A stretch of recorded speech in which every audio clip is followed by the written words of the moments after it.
Ibigay mo sa amin ang anak mo. Hindi iyan ang eksaktong mga salitang lumabas sa bibig ng kapatid ko, pero iyon ang tumagos at umukit sa kaibuturan ng puso ko. Ang tunay niyang sinabi, sa pagitan ng mga hikbi at panginginig ng mga kamay na nakahawak sa akin, ay, Amira, please maging surrogate ka namin. Ikaw na ang magdala sa anak namin ni Gavin. Nakatitig lang ako sa kanya, si Jea, ang ate kong laging perpekto ang buhok, laging matatag ang tindig, laging may kontrol sa lahat. Ngayon, nakaluhod siya sa harap ko sa marupok na sahig ng maliit kong apartment, ang mamahalin niyang damit ay gusot na, at ang mukha niyang laging pinupuno ng makeup ay basang-basa sa luha. Sa likod niya, nakatayo sa may pintuan si Gavin, ang asawa niya. Isang sundalo. Isang lalaking mas madalas mong makita na may dalang armas kaysa sa bulaklak. Tahimik lang siya, nakasandal sa hamba ng pinto, ang mga mata niya ay nakatutok sa sementadong sahig, tila ba nahihiyang masaksihan ang pagmamakaawa ng sarili niyang asawa sa nakababatang kapatid nito. Ate, iyon lang ang nagawa kong isatinig. Ang boses ko'y parang hangin na dumaan lang. Paano ako sasagot sa isang pakiusap na parang kinuha mula sa pinakadramatikong teleserye? Ako, si Amira Villacorta, 24 na taong gulang, isang simpleng guro sa public school dito sa San Estrella. Ang mundo ko ay umiikot sa pagtuturo ng alpabeto, pagpapasensya sa makukulit na bata, at pagbabudget ng kakarampot na sahod. Ano ang alam ko sa surrogacy? Sinubukan na namin lahat, Amira, pagpapatuloy ni Jea, lalong humigpit ang hawak sa mga braso ko, na para bang kapag binitawan niya ako ay guguho ang kanyang mundo. Lahat ng klase ng treatment. Ilang taon na kaming pabalik-balik sa Maynila. In vitro 2 beses, parehong failed. Adoption ang daming proseso, aabutin daw ng ilang taon bago maaprubahan. At sa bawat pagkabigo, Amira, parang may namamatay na parte sa akin. Sa amin. Sumulyap siya kay Gavin. Sa unang pagkakataon mula nang pumasok sila, nag-angat ng tingin ang bayaw ko. May lungkot sa mga mata niya na hindi ko pa kailanman nakita, kahit noong mga panahong kagagaling lang niya sa mga mapanganib na misyon sa Basilan. Ang lungkot ng isang sundalong nakakita ng giyera ay iba sa lungkot ng isang lalaking hindi mabigyan ng anak ang asawang mahal na mahal niya. Mas malalim. Mas tahimik. Mas mabigat. Ate, hindi ko maintindihan, sabi ko, pilit na hinuhugot ang mga salita mula sa lalamunang nanunuyo. Paano? Anong gagawin? Hindi ba't kailangan ng egg cell mula sa'yo? Huminga ng malalim si Jea, pinipilit na kumalma, pinupunasan ang kanyang mga pisngi. Iyon na nga ang problema, Amira. The doctor said the eggs are no longer viable. Masyado nang mahina. Hindi kayang mabuo. Pagkatapos ay ibinagsak niya ang bomba. Kaya ang plano it will be Gavin's and your egg, Amira. Para akong binuhusan ng isang drum ng nagielong tubig. 1,000 beses na mas malamig kaysa sa nauna. Hindi lang ako magiging sisidlan. Hindi lang ako magiging tagadala.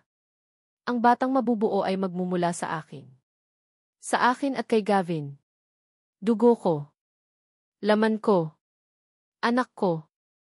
Nabitawan ko ang kanyang mga kamay at napaatras ako, napasandal sa dingding na iyari sa lawanit. Hindi. Hindi pwede, 8. Bakit hindi?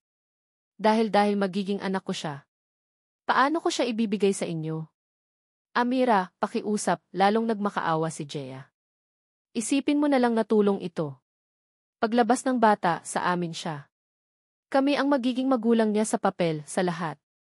Pero ikaw ang magiging paborito niyang tita. Ang pinakamahalagang tao sa buhay niya bukod sa amin. Paboritong tita. Napangiti ako ng mapait. Paanong magiging tita lang ang tingin ko sa isang batang 9 na buwan kong aalagaan sa sinapupunan ko? Nanaramdaman ko ang bawat sipa at bawat tibok ng puso. Bakit ako, bulong ko, ang tanong na iyon ay hindi lang para sa kanila, kundi para sa buong sansinukob na tila pinaglalaruan ako. Sa lahat ng babae sa mundo, bakit ako ang pinili para sa ganitong sakripisyo? Dahil kapatid kita, sagot ni Jea, na para bang iyon na ang pinakasimple at pinakamakatuwirang dahilan sa mundo. Dahil kadugo kita. Dahil ikaw lang ang pinagkakatiwalaan ko sa buong mundo para dito. Amira, wala na akong ibang malalapitan. Tumingin ako kay Gavin, naghahanap ng kahit anong senyales na tutol siya, na isa itong kabaliwan na naisip lang ng desperada niyang asawa. Pero ang nakita ko lang ay pagod at pagsuko sa kanyang mga mata. Lumapit siya at marahang hinawakan ang balikat ni Jeya. Jeya, tama na. Halika na, tumayo ka na dyan. Huwag na nating pilitin si Amira, sabi niya, ang boses ay magaspang at mababa. Naiintindihan kita, mahal. Pero sobrang laki ng hinihingi natin sa kanya. Pero ito na lang ang pag-asa natin, Gav, sigaw ni Jeya, muling bumuhos ang luha. Ayoko nang umasa sa wala. Gusto ko ng sarili nating anak. Anak natin. Natahimik ang buong apartment. Ang tanging maririnig ay ang ugong ng mga tricycle sa labas at ang humihikbing tunog mula sa ate ko. Ang ate kong minsan ay naging ina, ama at kaibigan sa akin. Naalala ko noong high school ako, 1 linggo matapos mailibing si tatay. Si nanay, sa pagod at lungkot, ay sinabing baka kailangan ko ng huminto sa pag-aaral para tulungan siyang maglako ng kakanin. Noong gabing iyon, dumating si Jeya galing sa trabaho niya sa isang fast food chain. Inilapag niya sa mesa ang lahat ng sahod niya. Huwag kang mag-alala, Nay. Ako na ang bahala kay Amira. Mag-aaral siya sa kolehiyo. Hindi siya magiging katulad natin na hindi nakatapos. Tinupad niya ang pangako niya. Nag-abroad siya. Tiniis ang init ng disyerto, ang pangutya ng mga amo, ang kalungkutan. Lahat para sa akin. Ang bawat libro ko, ang bawat bayad sa tuition, ang baon ko araw-araw, lahat galing sa pawis at luha niya. Utang na loob. Isang utang na alam kong hindi kayang bayaran ng kahit anong halaga. Isang utang na ngayon ay may presyo. Ang presyo ay ang aking sinapupunan. Ang aking katawan. Ang aking magiging anak. Marahan kong inalis ang kanyang pagkakahawak sa mga braso ko at lumuhod din ako sa harap niya. Pinunasan ko ang mga luha niya gamit ang sarili kong mga kamay, tulad ng ginagawa niya sa akin noong bata pa kami kapag nadadapa ako sa kalsada. Huminga ako ng malalim at sa pagbuga ko ng hangin ay kasama nitong lumabas ang lahat ng aking pag-aalinlangan, takot at pangarap para sa sarili ko. Sige, ate, bulong ko. Pumapayag na ako. Makalipas ang 3 buwan, ang desisyong iyon ay naging 2 matingkad na pulang linya sa isang maliit na plastik na bagay sa ibabaw ng mesa ko. Positive. Nakaupo ako sa gilid ng aking kama, pinagmamasdan ang pregnancy test kit na para bang isang bombang anumang oras ay sasabog. Ang silid ko, na puno ng mga libro, mga test paper ng mga estudyante, at isang lumang teddy bear mula pagkabata, ay tila hindi lugar para sa isang simbolo ng bagong buhay. Dahan-dahan kong hinaplos ang aking tiyan na patagpa. Mayroon na. May buhay na sa loob ko. Isang maliit na tuldok na unti-unting lalaki. Isang pangako. Isang responsibilidad. At isang malaking sikreto na kaming 3 lang ni Jeya at Gavin ang nakakaalam. Ayon sa kasunduan, sa bahay nila ako titira kapag malaki na ang tiyan ko para hindi na ako mahirapan at para maalagaan daw nila ako. Pero sa ngayon, sa unang trimester, kailangan kong mamuhay na parang normal. Kailangan kong pumasok sa eskwela, umiti sa mga kapwa ko guro, at magpanggap na ang tanging problema ko lang ay kung paano tuturuan ng pagbabasa ang isang grade 1 na estudyante. Ngunit ang lahat ay nagbago na. Ang utang na loob ko kay Jeya ay mayroon ng tibok ng puso sa loob ng sinapupunan ko. Sa simula, naroon pa si Jeya. Siya ang tumatawag gabi-gabi para kumustahin ang mga morning sickness ko. Siya ang nagpapadala ng grab food na puno ng mga prutas at gatas sa apartment. Subalit habang lumilipas ang mga linggo, ang mga tawag ay dumalang. Napalitan ng mga text message na puno ng emojis. At ang mga text naging mas maikli at madalang na rin. Laging may dahilan, sorry sis. Super busy sa work. May bigla ang meeting, next time na lang. May client presentation ako. Bawi ako. Unti-unti, naramdaman ko ang paglamig niya, isang distansyang hindi ko maintindihan. Inisip ko na lang na baka abala lang talaga siya sa trabaho. O baka nahihirapan din siyang tanggapin na sa sinapupunan ng iba na bubuo ang pangarap niya. Sinubukan kong intindihin. Kaya naman nang dumating ang araw ng una kong prenatal check-up, hindi na ako gaanong nagulat nang makatanggap ako ng text mula sa kanya 1 oras bago ang aming usapan. Amira, so sorry. I can't get out of this meeting. Biglang pinatawag ng big boss. Pwede bang si Gavin na lang ang sumama sa'yo? He's on his way. Ingat. See you later. Napabuntong hininga na lang ako habang nakaupo sa labas ng Barangay Health Center. Hindi ito isang magarbong ospital sa syudad. Dito lang sa San Estrella, kung saan simple ang buhay at mahaba ang pila para sa libreng konsultasyon. Ang amoy ng alkohol ay halo-halo sa amoy ng pawis ng mga taong kanina pa naghihintay. Maya-maya, isang pamilyar na anino ang tumabon sa sikat ng araw na tumatama sa aking mukha. Pag-angat ko ng tingin, nakita ko si Gavin, suot ang isang simpleng itim na t-shirt at maong. Wala ang kanyang unipormeng militar. Mukha siyang ordinaryong tao. Pero ang tindig niya, ang alertong paraan niya ng pag-scan sa paligid, ay sumisigaw pa rin ang pagiging sundalo. Kanina ka pa, tanong niya, umupo sa bakanting espasyo sa tabi ko sa kahoy na bangko. Tumango ako. Medyo. Okay lang. Sanay naman akong maghintay. Hindi siya nagsalita. Kinuha niya ang folder na dala ko at ginamit iyon para paypayan ako. Nagulat ako sa ginawa niya. Isang maliit na bagay, pero sa init ng hapon at sa bigat ng nararamdaman ko, ang simpleng hangin na iyon ay parang isang biyaya. Wag na, nakakahiya, sabi ko, sinusubukang bawiin ang folder. Hayaan mo na. Baka mainitan kayo, sabi niya, bahagyang nautal. Hindi niya sinabing baka mainitan ang bata. Ang sinabi niya ay kayo. Tumahimik na lang ako. Ito ang unang pagkakataon na naiwan kaming dalawa lang sa isang sitwasyong ganito kapersonal. Ang awkward. Ang hirap. Siya ang bayaw ko. Ang asawa ng kapatid ko. At ako, dinadala ko ang anak na nabuo mula sa aming dalawa. Nang tawagin na ang pangalan ko, si Gavin ang unang tumayo. Siya ang kumausap sa nurse. Siya ang nag-abot ng mga papeles. Habang kinukuhanan ako ng blood pressure, nakatayo lang siya sa isang sulok, tahimik na nagmamasid, na para bang isa siyang bantay na tinitiyak na walang masamang mangyayari sa akin. Pumasok kami sa maliit na kwarto ng doktor. Si Ihi Alma, isang may edad ng babae na may malumanay na ngiti, ang doktor ng bayan. O, Jim E. and Himref Reyes, maupo kayo, bati niya, hindi inaalis ang tingin sa mga resulta ng test ko. Nagkatinginan kami ni Gavin. Ang bilis ng tibok ng puso ko sa pagkakamaling iyon. Dosi hindi po kami, mabilis na pagtatama ni Gavin, napakamot sa batok. Magbayaw po kami. Asawa po ako ng kapatid niya. Napakunot ang noo ni Ihi Alma, tila naguguluhan, pero mabilis ding ngumiti na parang naintindihan na ang sitwasyon. Ganoon ba? Pasensya na, iho. So, kumusta, Amira? May nararamdaman ka bang kakaiba? Pagkahilo. Pagsusuka. Sumagot ako sa mga tanong niya habang si Gavin ay nanatiling tahimik sa gilid. Pagkatapos, pinahiga ako ni Ihi Alma sa examination bed para sa transvaginal ultrasound. Ito na iyon. Ang unang pagkakataon na makikita namin siya. Malamig ang gel na ipinahid sa tiyan ko. At nang idinikit niya ang probe, isang mabilis at malakas na tunog ang pumuno sa katahimikan ng silid. Dub-dub. Dub-dub. Dub-dub. Dub-dub. Ayan, nakangiting sabi ni Ihi Alma. Naririnig niyo ba? That's a very strong and healthy heartbeat. Congratulations, ang lakas-lakas ng baby. Napatingin ako sa maliit na monitor. Isang itim at puting imahe.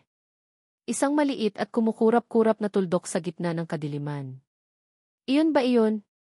Iyon ba ang tibok ng puso ng isang buhay na nabuo sa loob ko? Hindi ko na malayang may luhang dumaloy mula sa gilid ng aking mga mata. Luha ng pagkamangha. Luha ng takot. Ibinaling ko ang aking paningin kay Gavin. Nakatayo siya malapit sa monitor, ang mga mata niya ay hindi nakatingin sa screen. Nakatitig siya sa akin. At sa kanyang mga mata, nakita ko ang isang emosyon na hindi ko pa nakita kailanman, isang halo ng matinding saya, pighati, at isang bagay na hindi ko mapangalanan. Ang kanyang panga ay mariing nakatikom na para bang pinipigilan niya ang sarili na magpakita ng anumang damdamin. Congratulations, Daddy, sabi ni Ihi Alma kay Gavin na nakangiti pa rin. Hindi siya sumagot. Dahan-dahan siyang lumapit sa akin, iniabot ang kanyang kamay, at marahang pinunasan ang luha sa aking pisngi gamit ang kanyang hinlalaki. Ang kanyang kamay ay magaspang, kamay ng isang sundalo, pero ang pagdampi niya ay napakagaan. Sa sandaling iyon, sa loob ng maliit at malamig na klinika, sa ilalim ng malakas na tunog ng puso ng aming anak, tila huminto ang mundo. Nawala ang doktor. Nawala ang tunog ng ultrasound machine. Ang tanging nakikita ko lang ay ang mga mata ni Gavin. At sa kauna-unahang pagkakataon, hindi ko na siya nakita bilang asawa ng kapatid ko. Hindi ko siya nakita bilang bayaw ko. Nakita ko siya bilang ama ng batang nasa sinapupunan ko. At iyon ang simula ng pinakamatindi kong takot. Ang insidente sa klinika ay nag-iwan ng isang bakas na hindi na nabura. Para itong isang guhit sa buhangin na, kahit anong pilit mong takpan ng paa, ay laging may aninong naiiwan kapag tinamaan ng liwanag. Ang pagpunas ni Gavin sa aking luha ay isang sikretong ibinaon ko sa pinakamalalim na sulok ng aking puso. Isang alaalang hindi ko dapat binabalik-balikan, pero pilit na kumakatok sa aking isipan tuwing gabi bago ako matulog. Lumipas ang mga linggo at pumasok na ako sa ika-4 na buwan ng pagbubuntis. Ang aking tiyan, na dati patag lang, ay nagsimula ng magkaroon ng isang maliit, ngunit kapansin-pansing umbok. Kung nakasuot ako ng maluwag na bestidang pampagturo, hindi pa ito halata, pero sa tuwing haharap ako sa salamin sa aking apartment, alam ko, at ramdam ko, na naroon na siya, nagpaparamdam.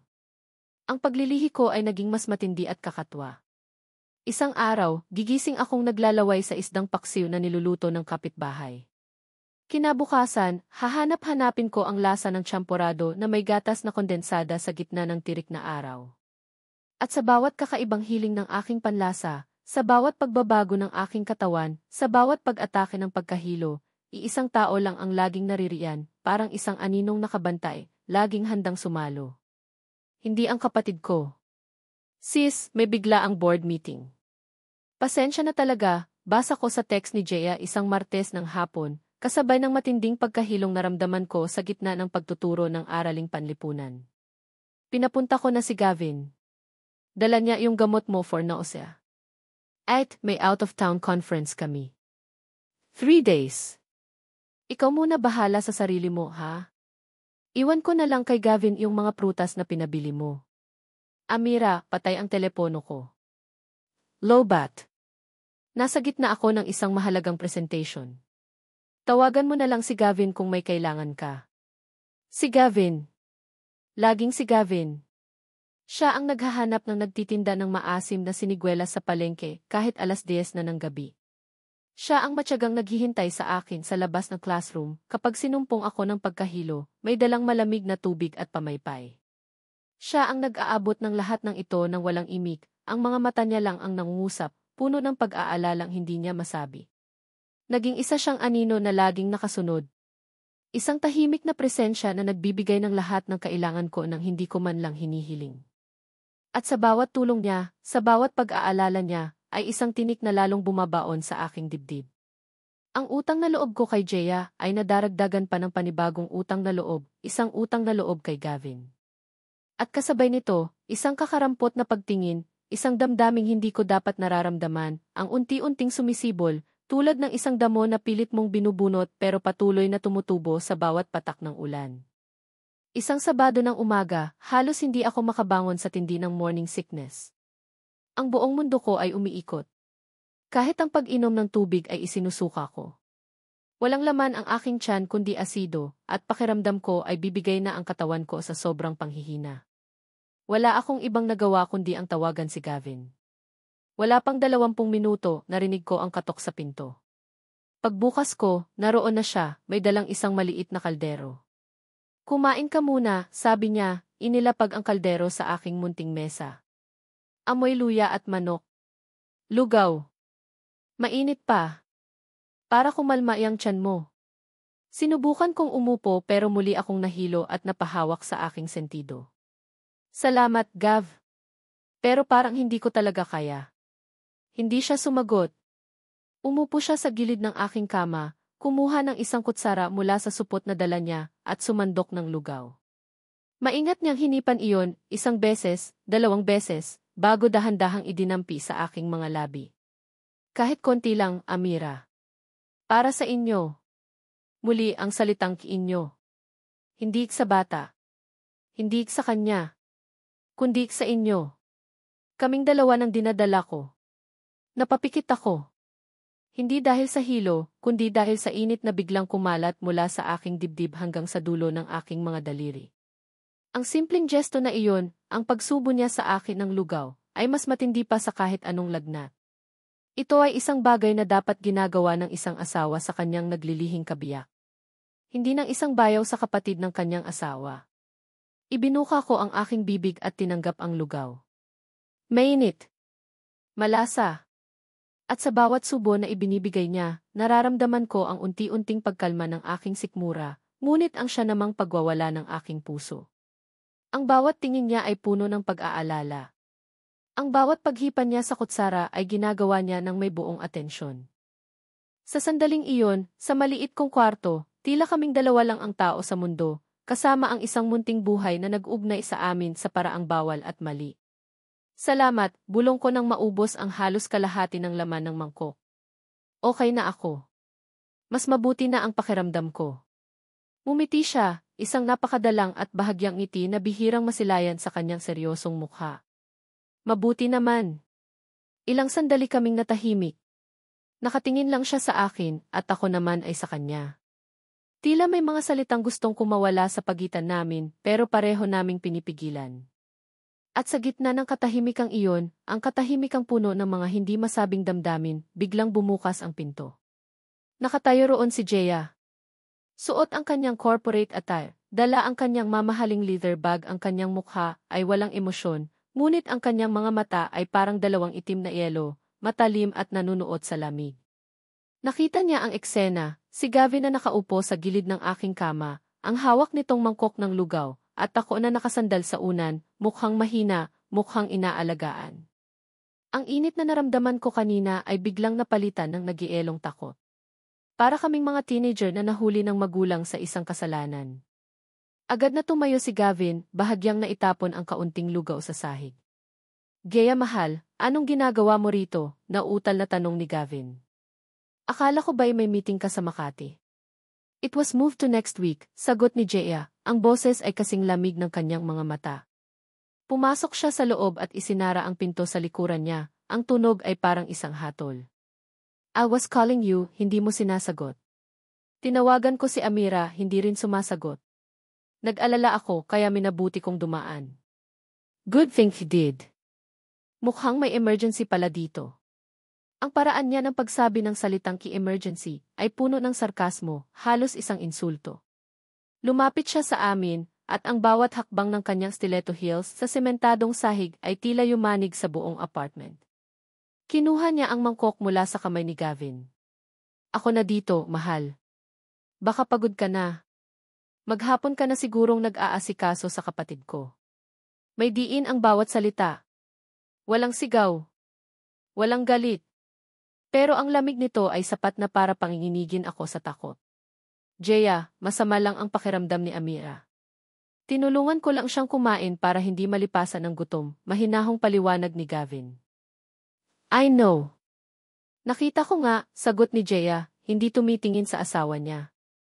Ang mga mata niya ay nakapako sa akin, sinusuri ang bawat reaksyon ko. Kumusta ka na, sis? Masarap ba ang luto ng bayaw mo? Hindi ako makasagot. Pakiramdam ko ay isang kriminal na hinahatulan sa gitna ng korte. Napatungo na lang ako. Salamat sa pag-aalaga mo sa kapatid ko, Gav, pagpapatuloy ni Jeya, sa wakas ay binalingan ang asawa. You can go home and rest now. Ako na ang bahala sa kanya. Tutal, ako naman ang ate. At ako ang ina. Ang salitang iina ay parang isang sampal sa aking mukha. Isang malupit na paalala sa aking lugar sa buong sitwasyong ito. Ako ang nagdadala, pero siya ang ina. Ako ang nahihirapan, pero sa kanya ang karapatan. Walang nagawa si Gavin kundi tumango. Bago siya umalis, sumulyap siya sa akin. Isang sulyap na puno ng pag-aalala at paumanhin. Pagkasara ng pinto, naiwan kaming dalawa ni Jeya sa isang katahimikang mas maingay pa sa pinakamalakas na sigawan. Akala ko ay sisigawan niya ako. Akala ko ay susumbatan niya ako. Pero ang ginawa niya ay mas nakakatakot. Ngumiti siya. Isang matamis at mapagkalingang ngiti na hindi umaabot sa kanyang mga mata. Hala, ang kalat naman dito, sabi niya, kumuha ng basahan at pinunasan ang natapong lugaw sa sahig. Hayaan mo, lilinisin ko. Magpahinga ka lang dyan, Amira. From now on, ako na talaga ang mag-aalaga sa'yo. Promise. Hindi ko nahahayaang maabala pa si Gavin.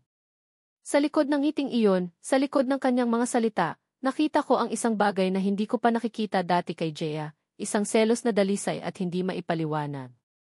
Selos na hindi para sa kapatid. Selos na para sa isang karibal. Totoo nga sa kanyang sinabi. Sa mga sumunod na araw, naging mas present si Jaya. Araw-araw siyang tumatawag. Nagpapadala ng pagkain. Pero may kasamang kakaibang pakiramdam ang kanyang pag-aalaga. Para akong binabantayan. Bawat kilos ko, tila may kahulugan. Bawat pagtawag ko, tinatanong niya kung sino ang kausap ko. Ang dating malamig na distansya ay napalitan ng isang mainit, ngunit nakakasakal na presensya. Hanggang sa dumating ang araw ng ikalawa kong check-up. Gaya ng dati, may bigla ang meeting si Jaya. At gaya ng dati, si Gavin ang naatasan. Mag-ingat kayo, sabi ni Jaya sa telepono, ang boses ay matamis pero may pahiwatig. Gavin, huwag mong pababayaan ang mag-ina mo, ha? Natigilan ako sa paggamit niya ng salitang iyon. Mag-ina. Isang salitang para sa akin at sa dinadala ko, pero sinabi niya sa paraang tila inaangkin niya iyon para sa kanyang sarili. Sa klinika, ramdam ko ang pag-iwas ni Gavin. Mas may distansya siya kumpara sa dati. Hindi na niya ako pinapaypayan. Hindi na siya nagkukusang hawakan ang mga gamit ko. Pero nang palabas na kami, bigla akong nakaramdam ng pagkahilo. Napakapit ako sa pader. Amira, ayos ka lang? Agad siyang lumapit, ang pag-aalala ay muling bumalik sa kanyang mga mata, tinatabunan ang anumang pag-iwas na pilit niyang ginagawa. Hinawakan niya ang siko ko para alalayan. Kaya mo bang maglakad? Dahan-dahan lang. Inalalayan niya ako palabas ng klinika. Ang braso niya ay nakasuporta sa aking likod. Dahan-dahan ang aming paglakad, ang ulo ko ay bahagyang nakasandal sa kanyang balikat para kumuha ng suporta. Sa sandaling iyon, sa gitna ng maraming tao sa labas ng health center, para kaming isang normal na mag-asawa. Isang buntis na asawa at ang kanyang mapag-arugang kabiyak. At sa di kalayuan, sa ilalim ng isang puno ng akasya, nakita ko siya. Si Jaya. Nakatayo siya roon, hindi gumagalaw, hawak ang kanyang cellphone na para bang may kausap, ngunit ang mga mata niya ay nakapako sa amin. Nakita niya ang lahat, ang pag-aalalay ni Gavin, ang pagsandal ko sa kanya, ang aming pagiging malapit. Ang ekspresyon sa kanyang mukha ay isang halo ng gulat, sakit, at isang galit na hindi na maitago sa likod ng mga pekeng ngiti. Nagkatinginan kami. At sa kanyang mga mata, nabasa ko ang isang sumpa. Biglang nagbago ang ihip ng hangin. Lumapit siya sa amin, ang kanyang mga hakbang ay mabilis at may bigat. Ang pekeng ngiti ay bumalik sa kanyang mga labi, pero mas matingkad, mas pilit. There you are, sabi niya sa masayang tono. Buti na abutan ko kayo. Natapos agad ang meeting ko. Lumapit siya sa kabilang gilid ko at marahang tinanggal ang pagkakaalalay ni Gavin. Salamat sa pagbabantay, mahal. I can take it from here. Ipinulupot niya ang kanyang braso sa aking braso, ang pagkakahawak niya ay mahigpit at possessive. Naramdaman ko ang pag-atras ni Gavin, na tila natulak palayo ng isang hindi nakikitang pader na biglang itinayo ni Jaya sa pagitan namin. Naiwan akong nakatayo sa gitna nilang dalawa. Sa isang banda ay ang asawa, sa kabilang banda ay ang kapatid. Ngunit sa sandaling iyon, hindi ko na sila nakita bilang ganoon. Ang nakita ko ay isang babaeng nagmamay-ari at isang lalaking unti-unting lumalayo. At ako ang nasa gitna ng lahat. Ang dahilan ng isang selos na ngayon ko lang nakita ng buong buo. Isang selos na hindi ko alam kung paano nagsimula at lalong hindi ko alam kung saan magtatapos. Pagkatapos ng insidente sa labas ng klinika, isang hindi nakikitang pader ang itinayo ko sa pagitan namin ni Gavin. Isang pader na gawa sa malamig na pakikitungo, maikling sagot at mga tingin na pilit kong iniiwas. Kailangan. Ito lang ang tanging paraan para protektahan ang aking sarili, ang aking kapatid, at ang mumunting puso sa loob ko na nagsisimula ng tumibok para sa maling tao. Kaya nang dumating ang araw ng aming unang prenatal class, handa na ako. Handa na akong maging yelo. Ang prenatal class ay sa isang private clinic sa kabilang bayan, isa sa mga ideya ni Jea para daw ma-enjoy ko ang pagbubuntis. Siyempre, siya ang nag-ayos ng lahat, pero sa huling sandali, siya rin ang nag-back out. Sis, I'm so sorry, may bigla ang emergency sa site. You know how it is. Si Gavin na lang ulit ang pinapunta ko. It's a couples class anyway, so dapat lang na andoon ang ama, di ba? Sabi niya sa telepono. Ang boses ay matamis ngunit ang huling mga salita ay tila may patama. Sa loob ng maliwanag at naka-aircon na silid, pakiramdam ko ay lalo akong pinagpapawisan.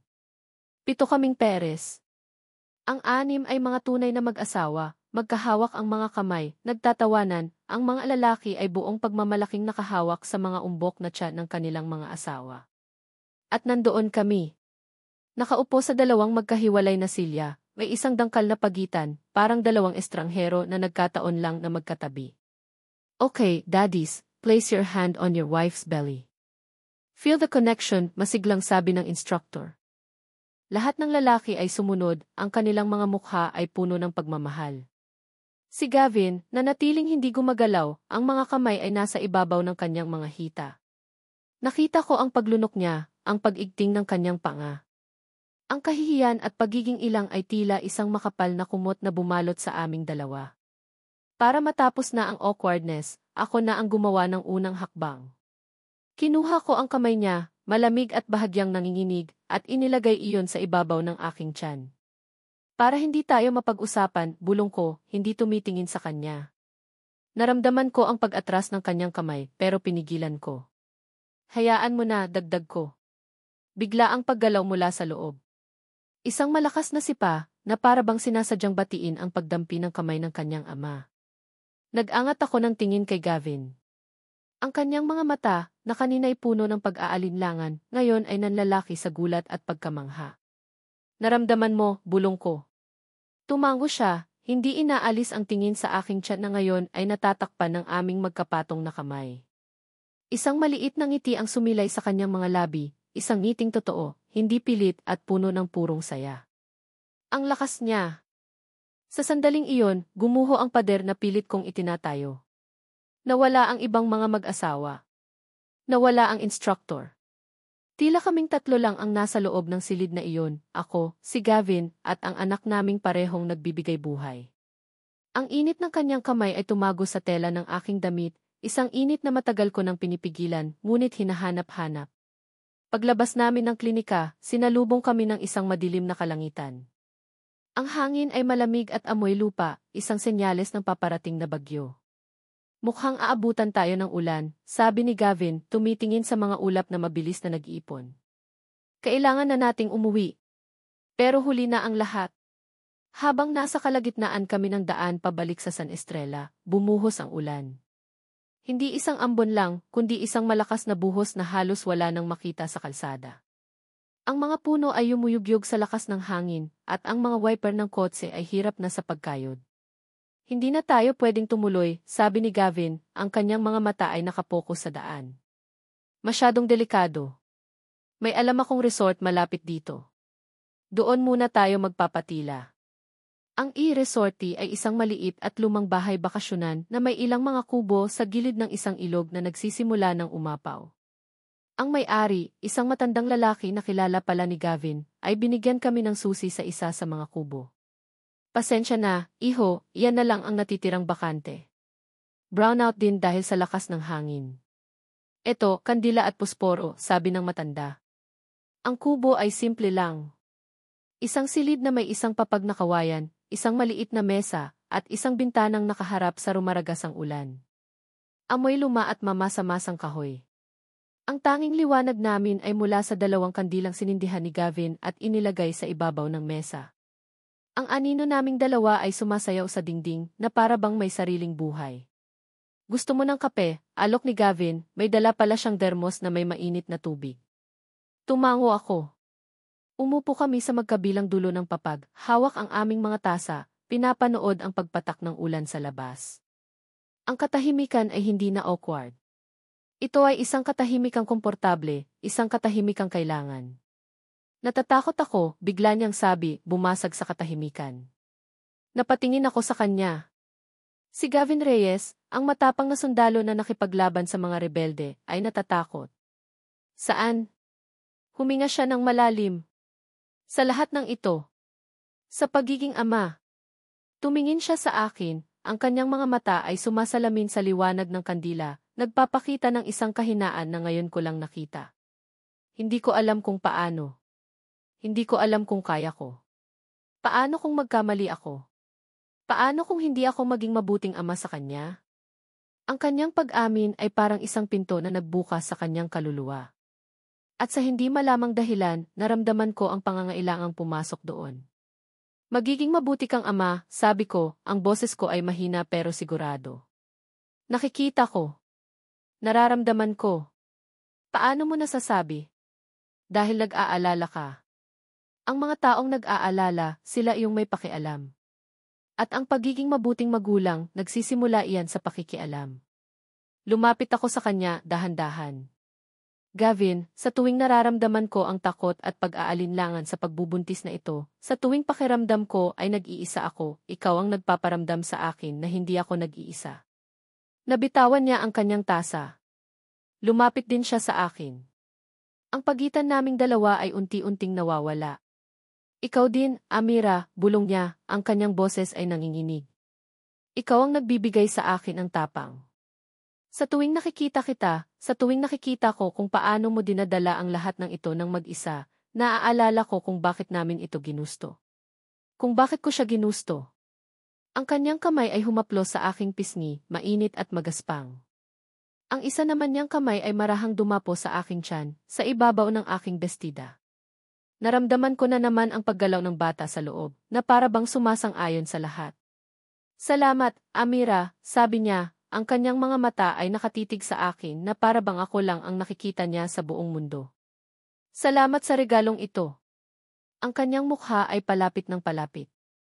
Ang amoy niya, isang halo ng kape, ulan at pagkalalaki, ay bumalot sa akin. Hindi na ako umiwas. Hindi ko na kaya. Sa sandaling ito, sa kubong ito na napapaligiran ng bagyo, hinayaan ko ang sarili kong malunod. At pagkatapos, dumampi ang kanyang mga labi sa akin. Hindi ito isang halik na puno ng pagnanasa. Ito ay isang halik na puno ng lungkot, pasasalamat, pangungulila, at isang pag-ibig na bawal. Ito ay malambot. Mabagal. Ang kanyang mga labi ay lasang kape at hinanakit. Naramdaman ko ang alat ng luha. Hindi ko alam kung sa kanya o sa akin, na humalo sa aming mga labi. Ipinulupot ko ang aking mga braso sa kanyang liig, hinahayaan siyang hilahin ako papalapit, hanggang sa wala ng pagitan sa aming mga katawan. Sa gitna ng ulan at dilim, sa liwanag ng dalawang kandila, dalawang pusong hindi dapat ay nagtagpo. Walang salita. Puro damdamin.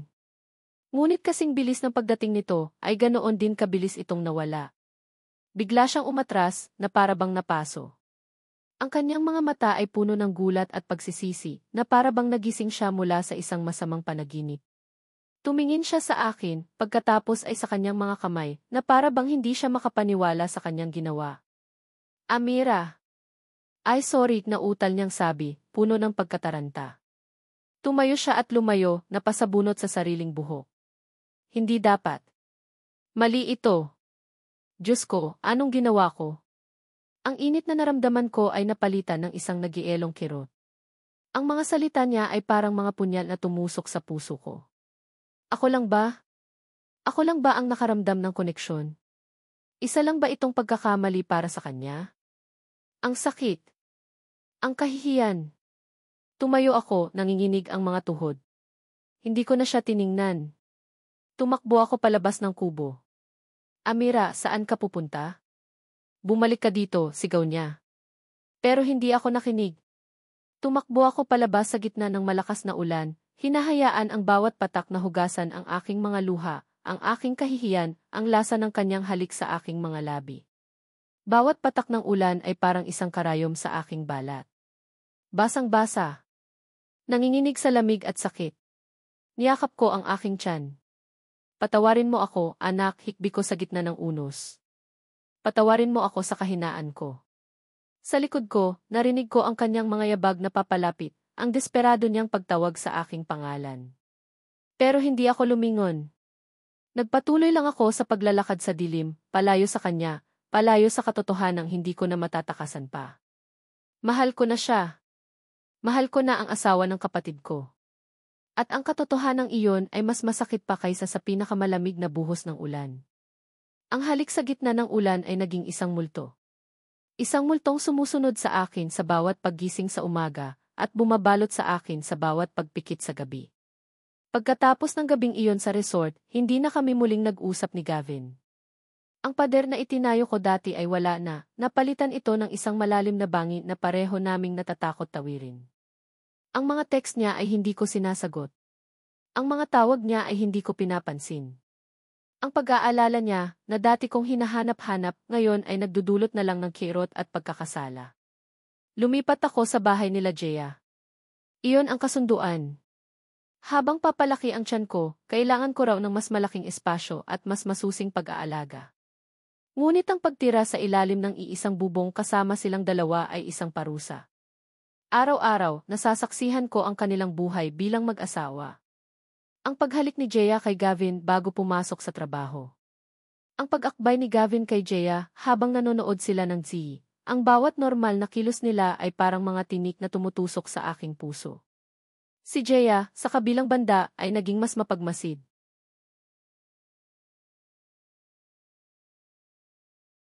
Ang kanyang mga mata ay laging nasa akin, sinusuri ang bawat galaw ko, lalo na kapag nasa paligid si Gavin. Pakiramdam ko ay naglalakad ako sa isang minahan na anumang oras ay maisasabog. Isang hapon, habang nag-aayos ako ng mga damit ng sanggol na pinamili ni Jaya, may nahulog mula sa isa sa mga lumang libro sa estante.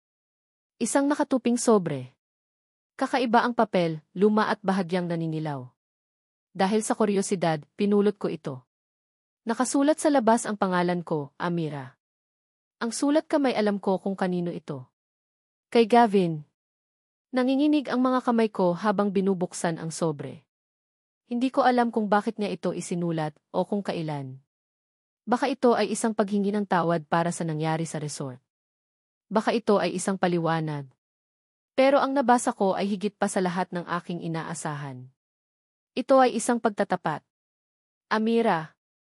Isinusulat ko ito hindi para bigyan ng katwiran ang sarili ko, kundi para subukang intindihin ang sarili kong gulo. Hindi ko alam kung kailan nagsimula. Siguro noong araw na nakita kitang umiiyak sa klinika. O siguro noong mga gabing dinadalhan kita ng pagkain at nakikita ko ang pagod sa iyong mga mata. O baka noon pa, bago pa ang lahat ng ito, noong nakikita kitang masayang nagtuturo sa mga bata, simple at kontento. Alam kong mali. Alam kong kasalanan ito sa kapatid mo at sa Diyos. Si Jaya ang asawa ko. Siya ang pinili ko. Pero ikaw ang nagparamdam sa akin ng isang bagay na matagal ko nang kinalimutan, isang kapayapaan, isang katahimikan na hindi ko mahanap kahit saan. Sa gitna ng kaguluhan ng buhay ko bilang sundalo at bilang asawang hindi makabuo ng pamilya, ikaw ang naging pahinga ko. Ang halik na iyon ang pinakamalaking pagkakamali at kasabay nito, ang pinakatotoong sandali ng buhay ko. Sa sandaling iyon, nakalimutan kong asawa ako ng kapatid mo. Ang tanging nakita ko ay ikaw, ang babaeng nagdadala ng anak ko, ang babaeng unti-unti kong minamahal. Amira, mahal kita. At ang katotohanang iyon ang sumisira sa akin araw-araw. Pero hindi ko kayang sirain ang pamilyang ito. Hindi ko kayang saktan si Jaya ng ganito. Ang utang na loob ko sa kanya ay habang buhay. Kaya't pipiliin kong manahimik. Pipiliin kong itago ito hanggang sa mamatay ako. Patawarin mo ako. Patawarin mo ako kung minahal kita kahit hindi dapat. Gavin ni. Basa na ng luha ang papel na hawak ko. Ang bawat salita ay parang apoy na sabay-sabay na sumusunog at nagpapagaling sa aking puso. Mahal niya ako. Hindi ako nag-iisa sa kabaliwang ito. Ngunit ang katotohanang iyon ay siya ring hatol sa aming dalawa. Isang pag-ibig na isinilang para mamatay din. Niyakap ko ang sulat sa aking dibdib, umiiyak ng walang tunog, nang biglang bumukas ang pinto ng silid. Anong ginagawa mo? Ang boses ni Jaya ay malamig at matalim. Nakatayo siya roon, ang kanyang mga mata ay nakapako hindi sa akin, kundi sa papel na hawak ko. Agad kong sinubukang itago ang sulat sa likod ko, ngunit huli na. Nakita niya. Nakita niya ang pamilyar na sulat kamay ng kanyang asawa. Ano yan? Tanong niya, ang boses ay nanginginig sa pinipigilang galit. Lumapit siya sa akin, ang bawat hakbang ay mabigat. Akin na. O wala ito, ate, pagsisinungaling ko, napaatras hanggang sa mapadikit ang likod ko sa pader. Sabi ko, akin na, sigaw niya, at sa isang mabilis na kilos, hinablot niya ang sulat mula sa aking mga kamay. Ang katahimikan habang binabasa niya ang liham ay mas nakakabingi kaysa sa pinakamalakas na kulob. Nakita ko ang unti-unting pagbabago sa kanyang mukha. Mula sa pagtataka, napalitan ito ng pagkalito, pagkatapos ay ng sakit at sa huli ng purong galit. Ang kanyang mga kamay ay nanginginig habang hawak ang papel. Ang kanyang paghinga ay naging mabilis at mababaw. Nang matapos siyang magbasa, dahan-dahan niyang ibinaba ang sulat. Tumingin siya sa akin, at ang mga mata niya ay hindi na mata ng isang kapatid. Ang mga iyon ay mata ng isang babaeng nasaktan, ng isang babaeng pinagtaksilan. Plak! Ang sakit ng sampal niya ay dumagundong sa buong silid, mas malakas kaysa sa sigaw. Napahawak ako sa aking pisngi, ang init at kirot ay mabilis na kumalat. Ang luha na kanina ko pa pinipigilan ay bumuhos na. Walang hiya ka, bulong niya, ang boses ay puno ng kamandag. Inahas mo ako, Amira. Sa sarili kong pamamahay. Ang kapatid ko ang sarili kong kapatid, inakit ang asawa ko. Ate, hindi totoo yan. Hindi ko sinasadya pagmamakaawa ko. Hindi sinasadya, tumawa siya. Isang tawang walang saya, isang tawang puno ng pait. Hindi sinasadyang mahalin mo siya. Hindi sinasadyang hayaan mo siyang halikan ka. At ako, ang tanga, ako pa ang naglapit sa inyong dalawa. Ako ang nagbigay sa iyo ng pagkakataon para sirain ang buhay ko. Nilukot niya ang sulat at ibinato iyon sa mukha ko. Mas mahal ka niya kaysa sa akin. Ikaw, isang hamak na guro na walang narating sa buhay kung hindi dahil sa akin. Ako ang nagpaaral sa'yo. Ako ang nagtaguyod sa'yo. At ito ang igaganti mo sa akin. Itinulak niya ako ng malakas. Nawalan ako ng balanse at napaupo sa sahig. Ang sakit ng pagkabagsak ko ay walang-wala kumpara sa sakit ng kanyang mga salita. Wala kang karapatang mahalin siya, sigaw niya, dinuduro ako. Wala kang karapatan sa kanya. Asawa ko siya.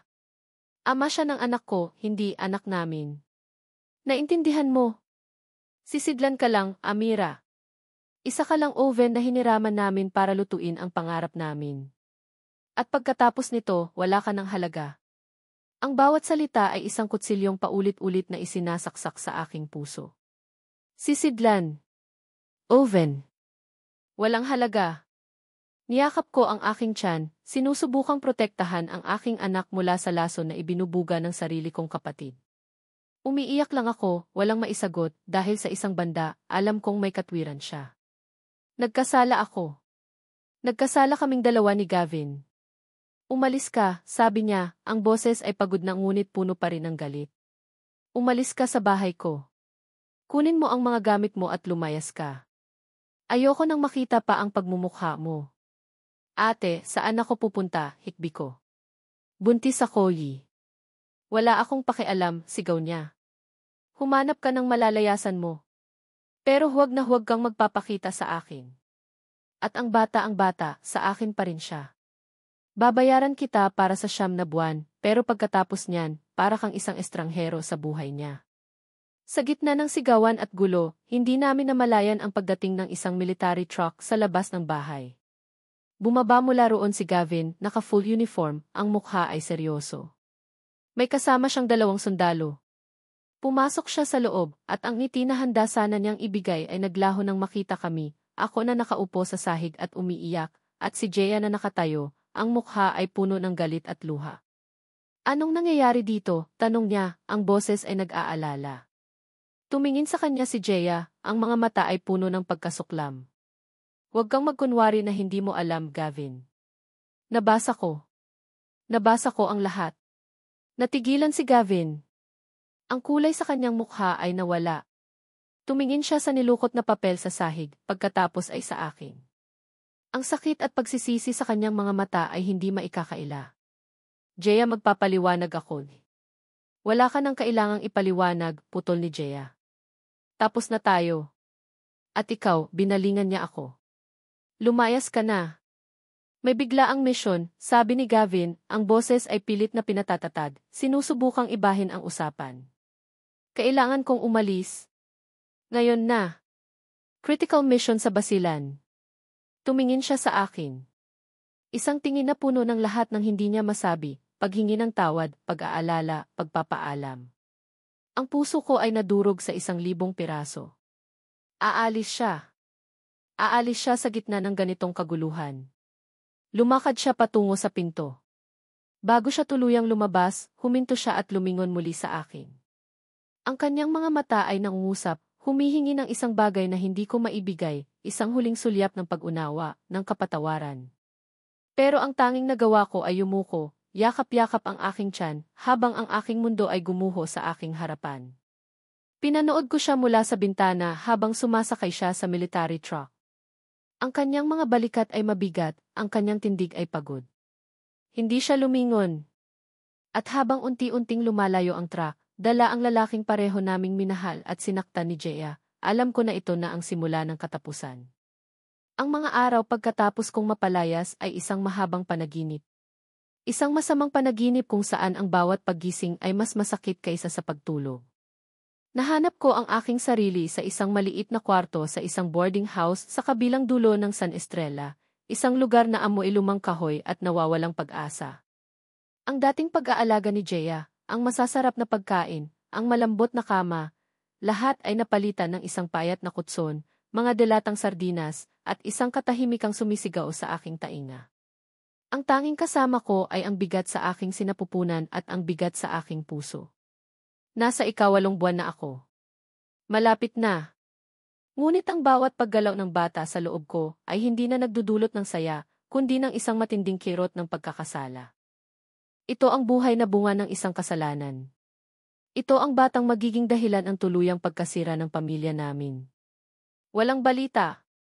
Walang tawag o text mula kay Jaya. At lalong walang balita mula kay Gavin. Araw-araw, umaasa akong may kakatok sa pinto, si Jaya na handa nang magpatawad, o si Gavin na nakabalik na mula sa kanyang misyon. Ngunit walang dumarating. Ang tanging dumadalaw ay ang anino ng kalungkutan. Ko ito pinapansin, masyadong abala sa pag-iisip kung paano pagkakasyahin ang natitira kong pera hanggang sa susunod na linggo. Ngunit biglang nagbago ang tono ng news anchor. Naging seryoso. Puno ng bigat.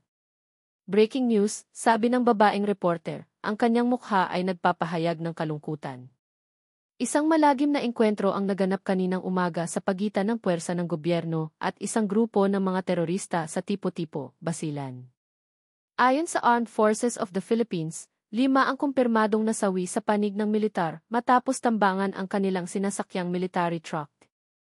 Nabitawan ko ang aking kutsara. Ang tunog ng pagbagsak nito sa sementadong sahig ay halos hindi ko narinig. Ang tibok ng puso ko ay biglang bumilis, dumadagundong sa aking mga tainga. Basilan. Military truck. Ambush. Ang mga salita ay paulit-ulit na tumatakbo sa aking isipan, tulad ng isang sirang plaka. Hindi. Hindi pwede. Maraming sundalo sa Basilan. Maraming military truck. Ngunit ang takot ay isang ahas na unti-unting gumagapang sa aking lalamunan, sinasakal ang aking paghinga. Ang mga pangalan ng mga bayaning nasawi ay hindi pa opisyal na inilalabas habang hinihintay na maabisuhan ang kani-kanilang pamilya, pagpapatuloy ng reporter. Ngunit pagkatapos, isang larawan ang lumabas sa screen. Isang larawang pamilyar. Isang mukhang nakaukit sa aking puso. Ang kanyang larawan mula sa Military Academy, bata pa, seryoso, puno ng pangarap. At sa ilalim nito ang kanyang pangalan. I hate you. Gavin Reyes. Ang hangin sa aking baga ay nawala. Ang mundo ay huminto sa pag-ikot. Ang ingay ng karinderya, ang mga nag-uusap, ang tunog ng mga kubyertos, ang ugong ng electric fan, lahat ay naglaho. Ang tanging nakikita ko ay ang kanyang mukha sa screen. Ang tanging naririnig ko ay ang salitang paulit-ulit na sinasabi ng reporter, nasawi. Patay. Wala na. Hindi't bulong ko. Hindi. Hindi ko namalayan ang mga taong nakatingin sa akin. Hindi ko namalayan ang pag-agos ng luha sa aking mga pisngi. Ang tanging alam ko ay ang sakit. Isang sakit na mas matindi pa sa sampal ni Jeya, mas matindi pa sa kanyang mga masasakit na salita. Isang sakit na tila binibiyak ang aking kaluluwa. Patay na siya. Ang lalaking minahal ko ng palihim. Ang ama ng anak ko. Wala na siya. Hindi na siya babalik. Hindi na niya makikita ang anak namin. Hindi na niya ito mahahawakan, mayayakap, o mabubulungan ng mga pangarap niya para dito. Ang huling alaala ko sa kanya ay ang kanyang likod habang papasakay siya sa truck na iyon, ang mismong truck na naging libingan niya. Kasabay ng pagbuhos ng aking mga luha, isang matinding kirot ang biglang sumalakay sa aking sinapupunan. Isang sakit na hindi ko pa naramdaman dati. Mahigpit. Matalim. Napahawak ako sa aking tiyan at napasigaw. Aray. Muli, isa pang paghilab. Mas malakas. Mas matagal. At pagkatapos, naramdaman ko ang isang mainit na likidong dumaloy sa aking mga binti. Pumutok na ang panubigan ko. Tulong hikbi ko, napaluhod sa sahig ng karinderya. Manganganak na ako di. Ang mga sumunod na oras ay isang malabong panaginip ng sakit, takot at kadiliman. May mga estrangherong tumulong sa akin, isinakay ako sa isang tricycle, at dinala sa pinakamalapit na pagamutan, isang maliit na charity clinic na pinapatakbo ng mga madre. Habang nakahiga ako sa isang bakal na kama sa delivery room, ang bawat paghilab ng aking tiyan ay isang paalala ng dalawang katotohanan, isang buhay ang paparating at isang buhay ang kinuha. Ang sakit ng panganganak at ang sakit ng pagkawala ni Gavin ay naghalo, naging isang nag-aapoy na impyerno sa loob ko. Umuulan na naman. Malakas.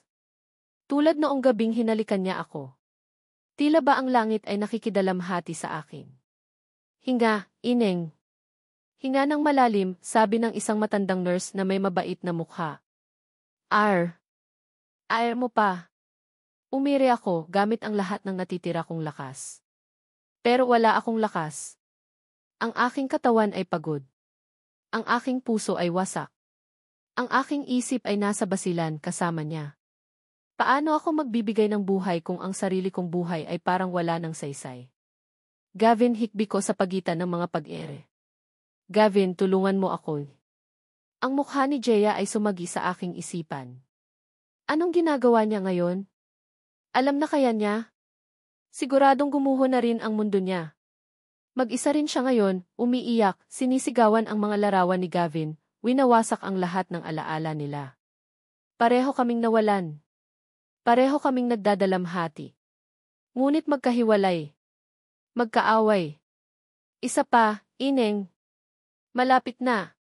Nakikita ko na ang ulo. Sa huling pagkakataon, humugot ako ng lakas mula sa kaibuturan ng aking pagkatao.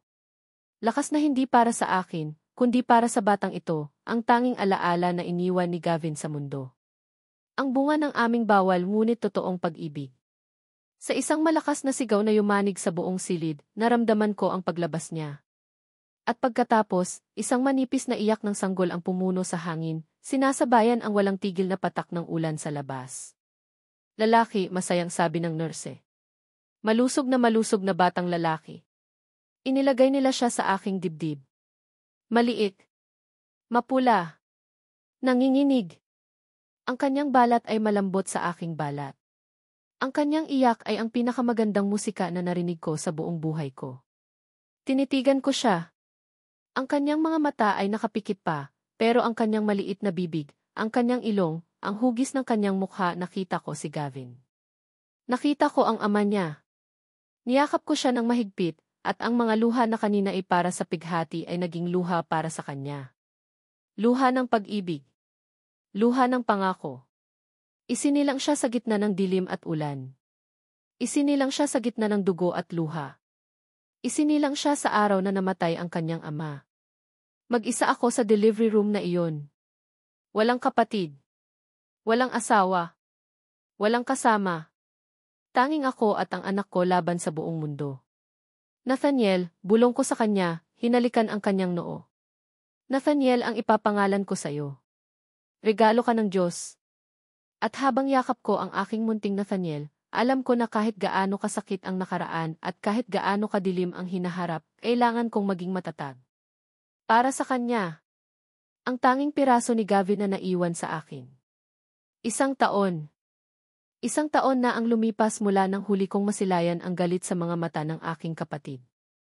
1 taon na mula nang mabalitaan ko ang pagkamatay ni Gavin. At 1 taon na rin mula nang isilang ko si Nathaniel sa gitna ng unos. Ang buhay ko sa loob ng 1 taon ay naging isang paulit-ulit na ritual. Gigising ako sa iyak ni Nathaniel. Magtitimpla ng gatas. Magpapakain. Magpapalit ng lampin. Ihahatid ko siya sa bahay ni Aling Pacing, isang matandang kapitbahay na nag-alok na mag-alaga sa kanya habang nasa eskwela ako, kapalit ng maliit na halaga.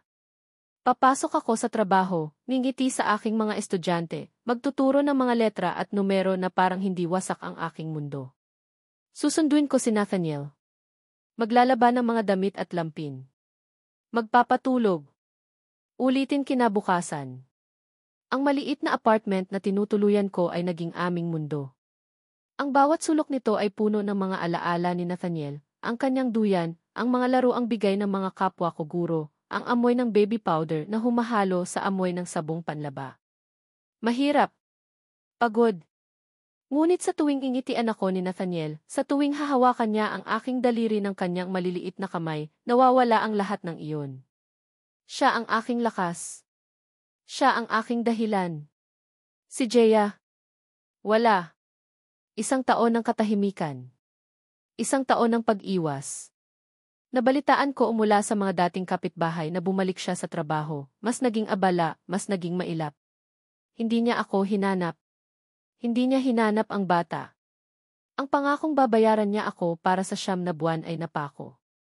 Ang kasunduan na sa kanya mapupunta ang bata ay tinangay na ng hangin, kasama ng mga abo ni Gavin.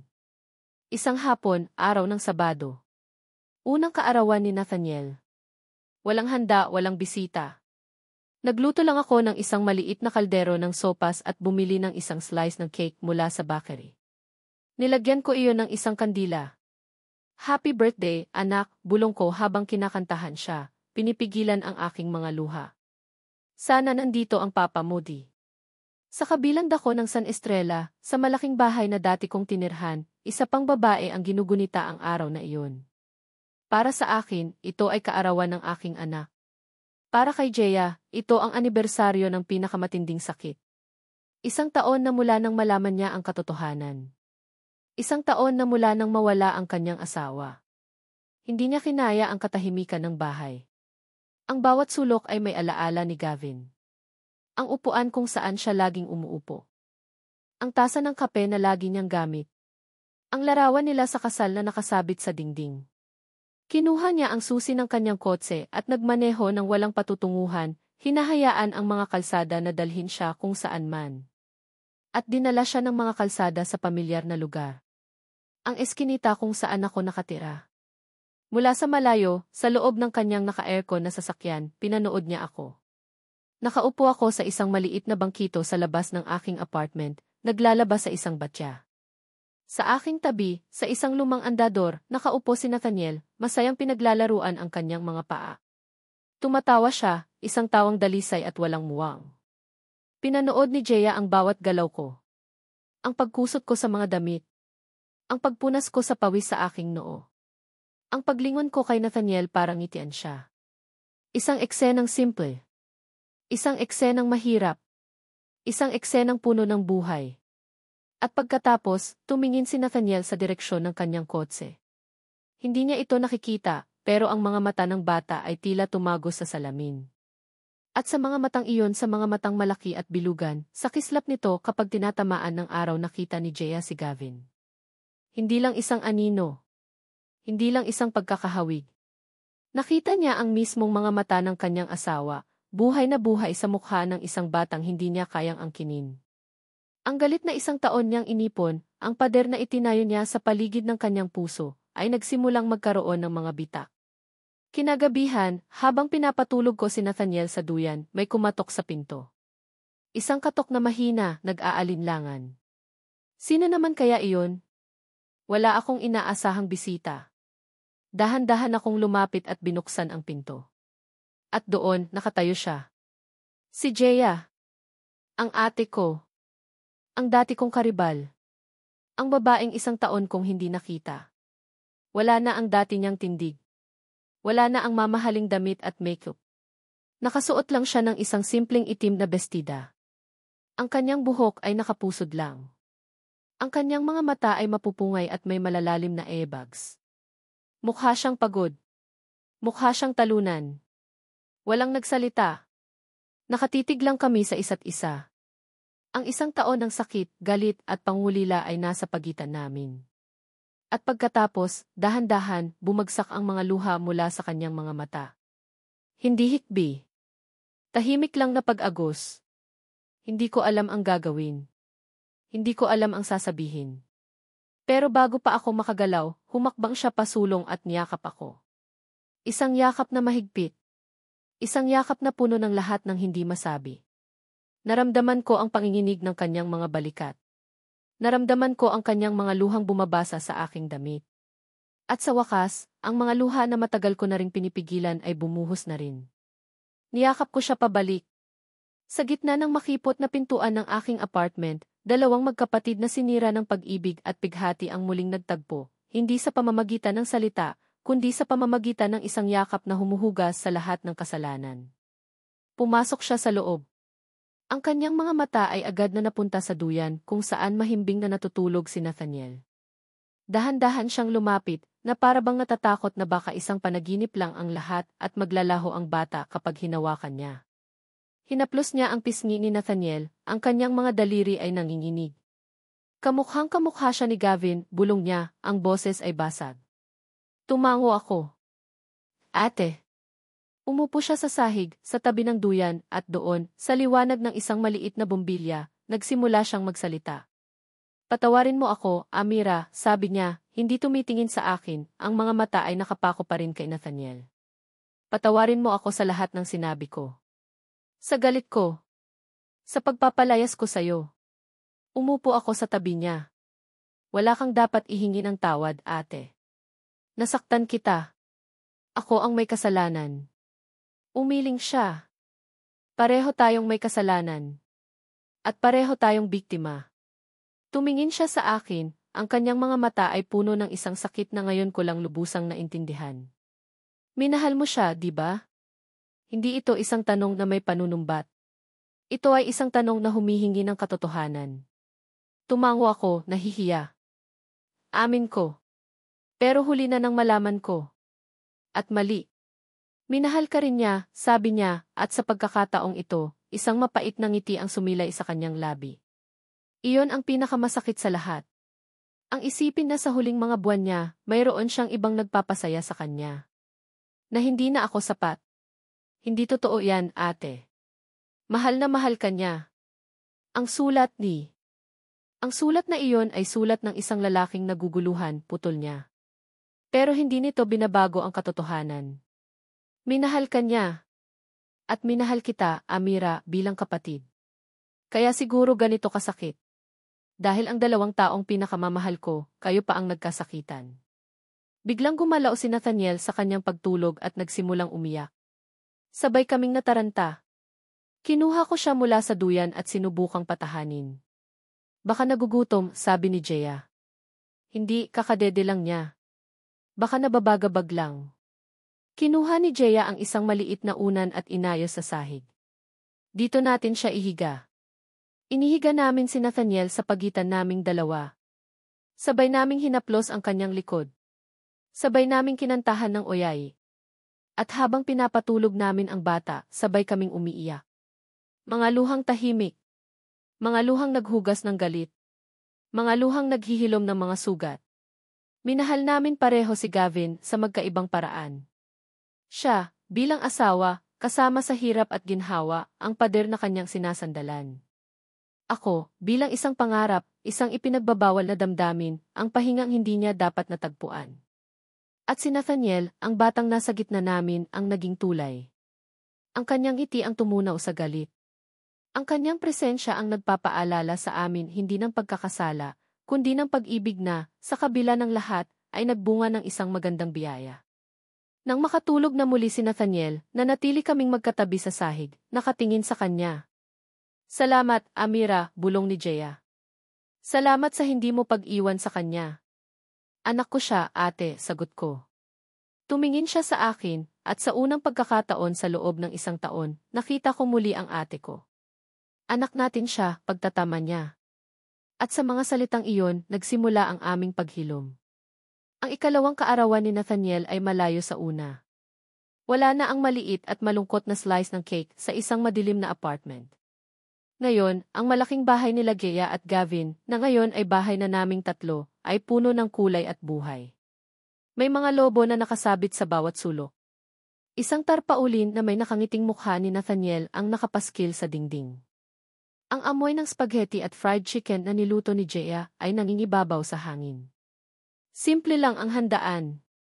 Ang mga bisita ay ang mga kapwa ko guro mula sa eskwelahan, si Aling Pacing na naging pangalawang lola ni Nathaniel, at ilang malalapit na kaibigan ni Gea mula sa opisina.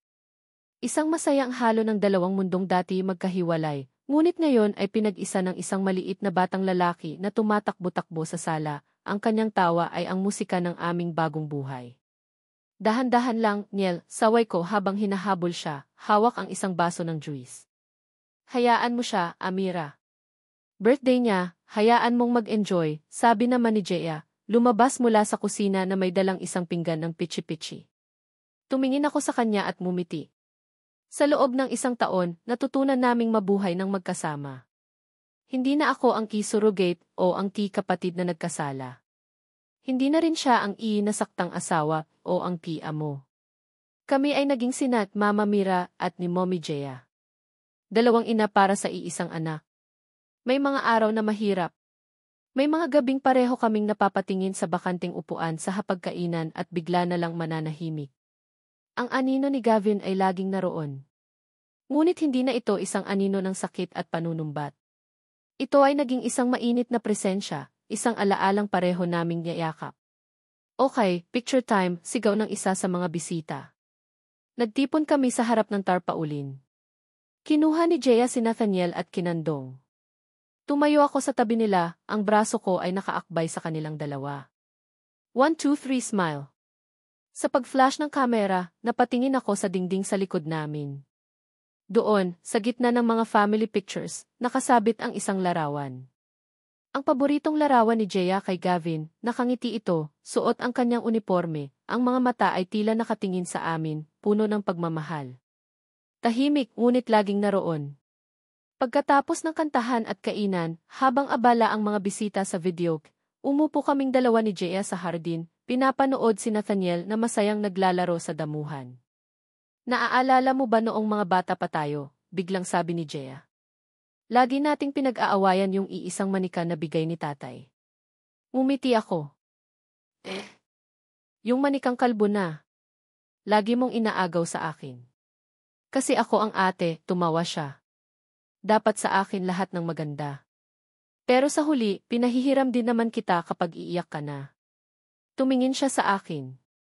Parang ganoon din ngayon, no? Pinag-awayan natin ang isang bagay. Ang isang tao. Pero sa huli, natutunan nating ibahagi. Hindi ko naman siya inagaw, ate. Alam ko, sagot niya, ang boses ay malumanay. Walang nang agaw. May mga bagay lang talaga na nangyayari. May mga pusong nalilito. At may mga pag-ibig na dumarating sa maling panahon. Huminga siya ng malalim, tumingala sa langit na nagsisimula ng magkulay kahel sa paglubog ng araw. Minsan, iniisip ko kung nandito pa kaya siya, ano kaya ang mangyayari sa atin? Sa ating tatlo. Iyon ang tanong na pareho naming kinatatakutan, ngunit ngayon ay kaya na naming harapin. Hindi ko alam, ate, amin ko. Siguro mas magiging magulo. Siguro may isang maiiwan. Siguro hindi tayo magiging ganito. Siguro nga, sabi niya. Siguro, kailangan niyang mawala para mabuo tayong dalawa. Isang mapait na katotohanan. Isang masakit na kapalaran. Tinawag ni Gea si Nathaniel. Niel, halika dito kay mommy. Tumakbo ang bata papalapit, ang mukha ay puno ng pawis at dumi. Niyakap niya ito ng mahigpit. I love you, anak. I love you, Mommy Gea, sagot ng bata. Pagkatapos tumingin ito sa akin. I love you, Mama Mira. We love you too, so much, sabay naming sagot. Kinuha namin ang cake at sabay na sinubuan si Nathaniel. Ang tawa ng bata ay pumuno sa hardin. Sa sandaling iyon, ang lahat ay perpekto. Hindi isang perpektong pamilya na tulad ng nasa larawan, kundi isang pamilyang binuo ng mga basag na piraso, pinagdikit ng pagpapatawad, at pinatatag ng isang pag-ibig na mas malalim pa sa romansa. Nang gabing iyon, matapos naming patulugin si Nathaniel sa pagitan naming dalawa sa malaking kama na dati para lang kay Jea at Gavin, lumabas ako sa balkonahe. Puno ng bituin ang langit. Malamig ang hangin. Naramdaman ko ang paglapit ni Jea sa aking likuran. Inabutan niya ako ng isang tasa ng mainit na tsokolete. Salamat sa araw na ito, Amira, sabi niya. Salamat din, ate. Para sa lahat. Nanatili kaming tahimik, nakatingin sa kadiliman, iniinom ang aming tsokolete. Ang aming relasyon ay hindi na tulad ng dati. Hindi na lang kami basta magkapatid. Hindi rin kami magkaribal. Kami ay dalawang babaeng pinili ng tadhana na magmahal sa parehong lalaki, at ngayon ay pinipiling mahalin ang parehong alaala na iniwan niya. Tumingala ako sa pinakamaliwanag na bituin sa kalangitan. Naisip ko si Gavin. Hindi mo kailangang mapunta sa akin para mahalin kita, bulong ko sa hangin, mga salitang para lang sa kanya at sa akin. Hindi mo kailangang maging akin para manatili ka sa puso ko. Iyon ang uri ng pag-ibig na natutunan ko. Isang pag-ibig na hindi na kailangang ipaglaban. Isang pag-ibig na hindi na nang aangkin. Isang pag-ibig na nagpaparaya, nagpapagaling at nagbibigay buhay. Tara na sa loob, yaya ni Jea, hinawakan ang aking kamay. Baka magising si Niel. Tumango ako at sumunod sa kanya. Sa huling pagkakataon, sumulyap ako sa langit. Kung nasaan ka man, Gavin, sabi ko sa aking isipan. Salamat sa lahat. Salamat sa aming anak. At sa ngiti ng batang natutulog sa loob, sa kanyang mga matang kamukhang kamukha ng sa kanya, alam kong naroon pa rin siya. Laging naroon. Buhay na buhay sa gitna ng aming nasirang paraiso, ngayon ay isang hardin na unti-unting namumulaklak muli. Sa aking mga minamahal na mambabasa at tagapakinig. Maraming salamat. Mula sa kaibuturan ng aking puso, nais kong ipaabot ang aking taos-pusong pasasalamat sa inyong paglalaan ng oras, sa inyong pagsubaybay, at sa inyong paglalakbay kasama sina Amira, Jea, at Gavin mula sa unang kabanata hanggang sa ating pagdating sa wakas. Ang inyong presensya sa bawat yugto ng kanilang kwento ang siyang nagbigay buhay at kahulugan sa bawat salitang aking isinulat. Ang pagsulat ng kwentong ito ay isa ring emosyonal na paglalakbay para sa akin. Kasama ninyo akong kinilig, nasaktan, nagalit at umiyak. Naramdaman ko ang bigat ng sakripisyo ni Amira, ang kirot sa likod ng galit ni Jea, at ang tahimik na pakikibaka sa puso ni Gavin. May mga pagkakataong kailangan kong huminto sa pagsusulat, dahil bumabaha na ng luha ang aking mga mata, dahil ang sakit ng mga tauhan ay tumatagos hanggang sa aking kaluluwa.